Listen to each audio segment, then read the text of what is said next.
po, papalag po tayo ng ating baboy mangyan. Ayan na po yung unang anak. Apat.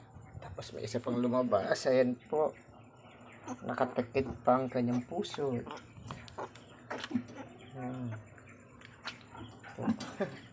Sige lang. Simbangsin natin siya. Ito pa? Still have? Oh my God. Meron pa. Meron pa po.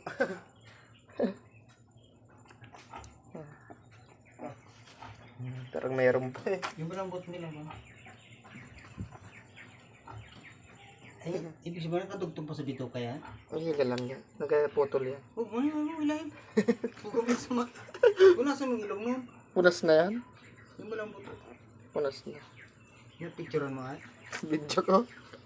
Pag tayo po tatay. Tatay. Ah, tulog sila oh. Swerte tayo dyan. Kalima na. Tama na yan. Wala na. Meron pa. Oh. Meron pa. Ito mo yan.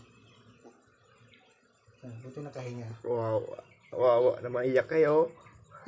Iyak.